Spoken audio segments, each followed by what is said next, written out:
Que vous ayez 18, 20, 30, 40, 50 ans, toutes les clés que je vais vous partager dans cette vidéo vont vous permettre de gagner en sécurité financière et en confort de vie. Toutes les clés que je vais vous partager sont des clés et des principes que j'ai appris durant mon expérience d'entrepreneur et d'investisseur. C'est parti, let's go!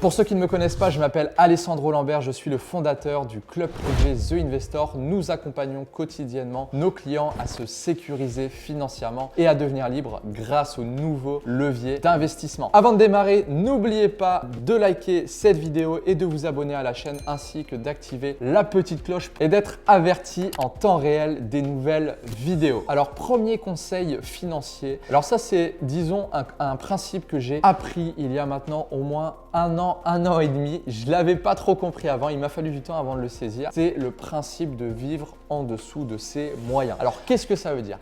Très concrètement, c'est assez basique, mais très contre-intuitif et très paradoxal puisque on le remarque très souvent, la majorité des personnes aujourd'hui, quelle que soit votre situation, que vous soyez salarié, entrepreneur, investisseur, en recherche d'emploi, peu importe, on a trop souvent tendance à dépenser beaucoup plus d'argent que ce qu'on peut réellement se permettre de dépenser.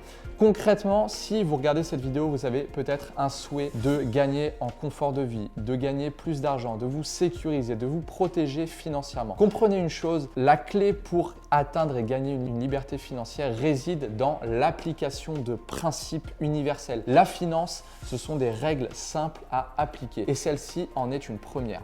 Vivre en dessous de ses moyens, concrètement, qu'est-ce que ça signifie? Admettons aujourd'hui, vous gagnez 2 000 euros par mois, 3 000 euros par mois et qu'à la fin du mois, vous dépensez 3 100 ou 3 200 euros. Ok? Eh bien, là, clairement, vous êtes en danger. Maintenant, prenons l'exemple d'une personne qui a une situation, on va dire, aisée, qui gagne 10 000 euros par mois, 11 000 euros par mois. Vous gagnez 3 000 euros par mois. Vous gagnez 3 000 euros par mois, mais vous dépensez uniquement 2 000 euros et vous mettez 1 000 euros de côté. Ok, ça, c'est la situation A. Maintenant, prenez la situation B avec la personne qui gagne 10 000 euros par mois, mais qui en dépense 10 500 ou 11 000. Qui est-ce qui est la plus riche des deux? Eh bien, c'est vous. Vous l'aurez compris. Parce que peu importe le niveau d'argent que vous gagnez, si vous dépensez plus que ce que vous gagnez, vous vous mettez en danger financièrement. Donc, la première clé simple à comprendre, c'est que plus vous élevez vos revenus, moins vous devez dépenser. Et même si aujourd'hui, vous êtes peut-être frustré par le montant d'argent que vous gagnez, il est super important que vous mettez de l'argent de côté tous les mois. Si aujourd'hui vous gagnez 3 000 euros par mois, n'allez pas au restaurant tous les jours, ni même 3 fois par semaine. C'est obligatoire dans un premier temps de s'abstenir au niveau de ses dépenses pour pouvoir ensuite à moyen, long terme pouvoir se faire plaisir. Donc la première clé réside dans le fait de vivre en dessous de ses moyens. On ne dépense jamais plus que ce qu'on peut se permettre de faire. C'est une clé que j'ai mis longtemps à appliquer parce qu'avant, lorsqu'on élève ses finances, c'est très tentant de vouloir se faire plaisir, mais à long terme, c'est très mauvais. Première clé, vivre en dessous de ses moyens, les amis. Deuxième clé, les amis, être riche est beaucoup plus important que de paraître riche. Je m'explique. Là aussi, c'est assez contre-intuitif puisqu'on vit dans une société de surconsommation où, avec les réseaux sociaux, les publicités, tout ça, on met en avant le paraître tout simplement, l'apparence, etc. Donc, ça nous pousse à consommer, à acheter des produits chers, des produits de luxe pour paraître. Alors que, si vous remarquez bien, les personnes qui sont réellement riches le sont dans leur portefeuille, ne le sont pas au niveau de leurs vêtements. Je m'explique. Vous prenez par exemple Bill Gates, vous prenez Steve Jobs, regardez comment ils sont habillés. Ce pas des personnes qui vont s'habiller chez Gucci ou chez Louis Vuitton. Donc, qu'est-ce que ça signifie concrètement? Lorsque vous commencez à gagner de l'argent, faites-le pour vous. Honnêtement, si vous avez en tête d'élever vos finances pour avoir un sentiment de reconnaissance beaucoup plus élevé de la part de vos proches et de se dire « Ok, je veux gagner 2-3 000 euros de plus par mois pour pouvoir aller chez Louis Vuitton pour m'acheter des vêtements, pour ensuite me balader dans la rue et qu'on me regarde », très clairement, c'est une mauvaise motivation. De un, vous allez très probablement pas gagner plus d'argent si c'est cette motivation, mais surtout, vous n'allez pas longtemps rester riche et vous enrichir. Donc le deuxième principe, c'est ça, c'est être riche, c'est plus important que de paraître. Ok, les vraies personnes qui gagnent de l'argent aujourd'hui dans ce monde ne sont pas sur les réseaux sociaux. Alors c'est assez contre-intuitif, mais c'est un de mes mentors qui m'a dit, Alessandro, les vraies personnes qui gagnent beaucoup d'argent ne sont pas sur Internet, ne se montrent pas parce qu'ils ont bien compris une chose, c'est qu'il faut investir et c'est pas dans le paraître que l'on s'enrichit. Troisième clé que j'ai compris et comme vous le voyez peut-être derrière moi, le petit bouquin Père riche, Père pauvre. Alors je le mets souvent en avant parce qu'encore une fois, c'est pas moi qui l'ai écrit, mais Robert Kiyosaki. C'est vraiment l'un de mes premiers mentors en termes de livres. J'ai lu absolument tous ses livres. C'est de l'or, tous les conseils que vous pouvez retrouver à l'intérieur. Et le troisième conseil vient de lui, c'est le fait de prioriser l'investissement dans des actifs. Alors, je ne vais pas vous expliquer ce que c'est un actif, un passif. Je pense que vous le savez déjà. Un actif, c'est un investissement qui rapporte de l'argent. Un passif, c'est quelque chose qui vous coûte de l'argent. Une voiture est un passif. Un appartement ou de l'investissement dans une crypto-monnaie est un actif. Ok, donc, priorisez l'investissement dans les actifs.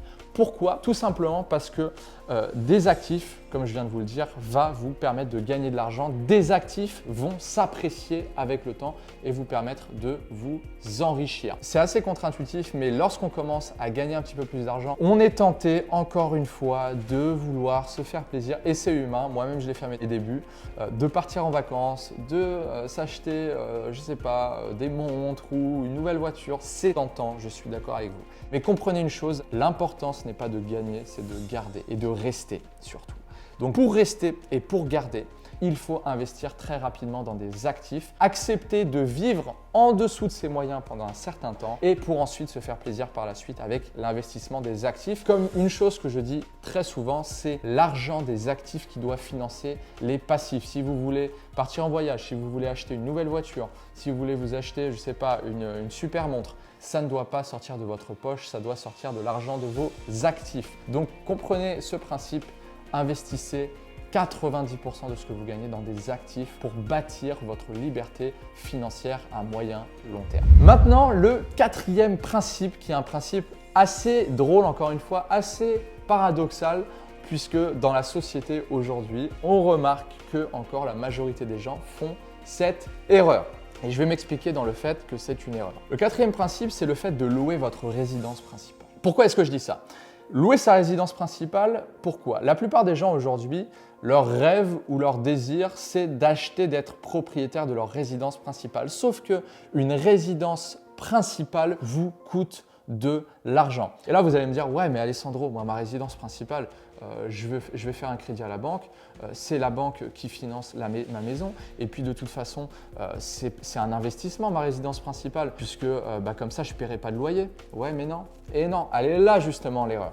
Puisque le fait d'acheter votre résidence principale, déjà, c'est mauvais pour deux choses. La première chose, c'est que votre capacité d'emprunt est à zéro. C'est-à-dire que vous vous endettez à titre personnel pour votre logement principal. Donc, votre capacité d'emprunt, si un jour vous souhaitez acheter de l'immobilier, elle est à zéro. Deuxième point, vous mobilisez si vous mettez un apport parce que très souvent, maintenant, pour acheter sa résidence principale, la faire financer à 100%, c'est très compliqué. Il faut mettre un apport. Donc, si vous mettez un apport de 20, 30, 40 000 euros, ces 20, 30, 40 000 euros, vous les mettez sur la table, vous dépensez cet argent quelque part dans une résidence qui ne va pas vous rapporter de l'argent, qui va plus vous en coûter puisque vous allez loger dedans. Oui, vous n'allez pas payer de loyer, mais encore une fois, la maison se déprécie avec le temps et va vous coûter de l'argent. Donc, pourquoi est-ce que j'ai dit que louer sa résidence principale est le plus important? Aujourd'hui, il faut comprendre un principe, c'est que cash is king. L'argent que vous avez, c'est vraiment votre plus gros trésor.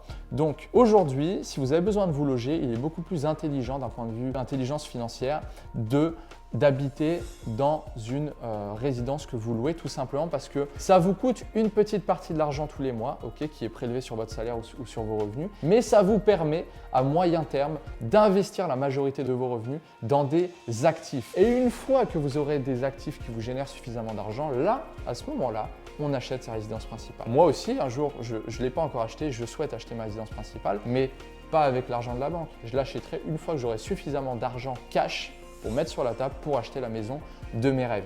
Donc ça, c'est un principe, ne faites pas cette erreur, gardez votre argent pour l'investir dans des actifs. Je le répète souvent, mais c'est vraiment pour que vous le compreniez. Ensuite, comme je vous l'ai dit, financez vos plaisirs avec l'argent des actifs, c'est très important. Et ensuite, là, le dernier conseil, les amis, que j'aimerais vous donner. C'est le fait d'avoir des règles de gestion par rapport à vos comptes bancaires.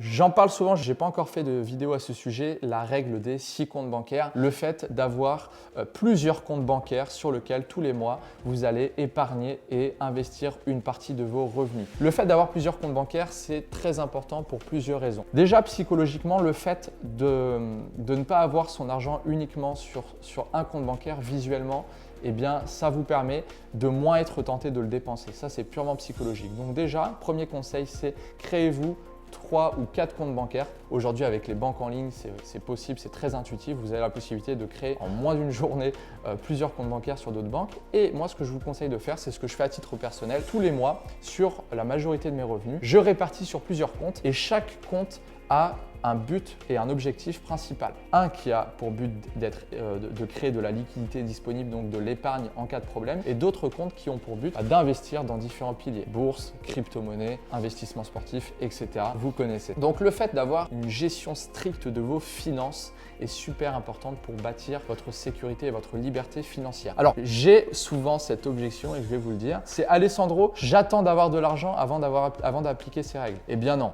On n'attend pas d'avoir de l'argent pour épargner et pour appliquer des règles. Puisque si vous n'appliquez pas des règles dès aujourd'hui avec vos finances actuelles, vous ne le ferez pas quand vous gagnerez 10, 20, 30 ou plus de milliers d'euros par mois. Appliquez ces règles dès maintenant et c'est l'application de ces règles-là qui vont vous permettre de vous enrichir sur le long terme. Pour ceux qui souhaitent aller plus loin et qui souhaitent découvrir comment est-ce que j'investis mon argent, comment est-ce que les centaines de clients que j'accompagne au quotidien avec mon équipe gagnent de l'argent sur nos 3 leviers d'investissement favoris, j'ai réalisé pour vous une conférence 100% gratuite dans lesquelles je vous dévoile absolument tout le système qui me permettent et qui permettent à mes clients aujourd'hui de générer des revenus complémentaires. C'est le premier lien dans la description de cette vidéo. Je vous invite fortement à aller la regarder. N'oubliez pas aussi les amis de vous abonner à la chaîne, de mettre un petit commentaire pour me dire qu'est-ce que vous avez pensé de cette vidéo. Si vous appliquez aussi vous aussi, quel que soit votre niveau de finance, ces règles de gestion strictes, je suis curieux de connaître votre avis. N'oubliez pas de liker la vidéo et de vous abonner à la chaîne. On se retrouve dans une nouvelle vidéo. Merci les amis, on se dit à très vite, c'est Alessandro. Ciao, ciao.